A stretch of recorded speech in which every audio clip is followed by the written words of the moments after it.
தமிழ்நாட்டு ஸ்டைலில் நாட்டுக்கோழி வடி பிரியாணி செய்யலாமா? அதுக்கு நமக்கு தேவையான பொருள் பார்த்திங்கன்னா, வெங்காயம், தக்காளி, கொத்தமல்லி தழை, பச்சை மிளகாய், தயிர், சிக்கன் இதெல்லாம் நமக்கு தேவையான பொருட்கள்.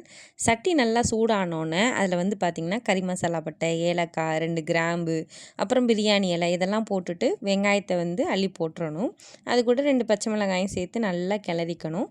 அது நல்லா ப்ரௌன் கலரில் வந்தோன்னே நம்ம நறுக்கி வச்ச தக்காளி உள்ளே போட்டுட்டு, எப்போதுமே எது சமைச்சாலும் கொஞ்சம் உப்பு போட்டிங்க அப்படின்னா தக்காளி டக்குனே வெந்துடும்.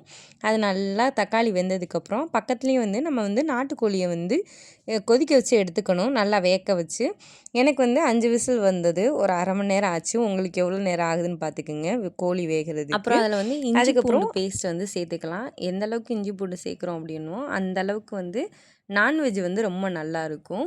கூடவே வந்து பார்த்திங்கன்னா கொத்தமல்லி தழை, புதினா இதெல்லாம் அலசி நல்லா கட் பண்ணி அதையும் போட்டுட்டு 100 கிராம் தயிர் சேர்த்து நல்லா கிளறிக்கலாம். தயிர் சேர்த்தோம் அப்படின்னா ரைஸ் ரொம்ப நல்லாயிருக்கும், சிக்கனுமே ரொம்ப நல்லாயிருக்கும்.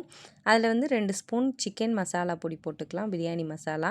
இது வந்து அம்மா மசாலா, ஒரே ஒரு ஸ்பூன் மிளகாய் பொடி மட்டும் சேர்த்துக்குவேன் காரத்துக்காக. அப்புறம் நம்ம கொதிக்க வச்ச அந்த கோழி இருக்குது தெரியுமா, அந்த தண்ணியை வேஸ்ட் பண்ணாமல் அதையும் சேர்த்து ஊற்றிக்கணும்.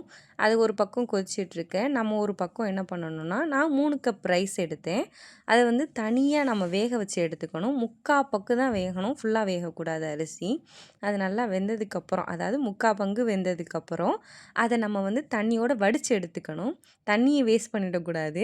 ரைஸை வடிச்சிட்டு இந்த சிக்கன் இருக்குது தெரியுமா, அதில் வந்து 2 கப் தண்ணி ஊற்றி இந்த ரைஸை வந்து அதில் போட்டு கீழே வந்து தோசைக்கல் வச்சிடணும். கீழே தோசைக்கல்ல வச்சு இதை மேலே இந்த சட்டியை வச்சுட்டு அழகாக இதை மூடி அந்த வடித்த தண்ணி இருக்குது தெரியுமா, அதை தூக்கி மேலே வச்சு தம் போட்டுறணும். இதுக்கு பேர் தான் வடி பிரியாணின்னு சொல்லுவாங்க. இதுக்கு வந்து ஒரு 15 நிமிஷம் ஆகும். ஆனோன்னா நம்ம டக்குன்னு எடுத்து ஓப்பன் பண்ணிடணும். ஓப்பன் பண்ணோம்னா அப்படியே பார்த்திங்கன்னா சுட சுட ஆவி பறக்க கிடச்சிருச்சு நமக்கு பிரியாணி. இதுக்கு ரொம்ப நேரம் விட்டிங்கனாலும் கீழே பிடிச்சிரும், இல்லைன்னா ரைஸ் குழஞ்சிரும், உதிரியாக நமக்கு கிடைக்காது. நமக்கு வந்து இப்படி பங்கு கரெக்டாக கிடைக்கணும் அப்படின்னா டைமை நம்ம சரியாக பார்த்து எடுத்துக்கணும். பிரியாணி கிடச்சோன்னா நம்ம யாரையும் திரும்பி பார்க்கக்கூடாது. நம்ம பிளேட்டுக்கு வந்தோடனே உட்காந்து சாப்பிட ஆரம்பிச்சிடணும். சரி, நான் அடுத்த வீடியோவில் பார்க்குறேன்.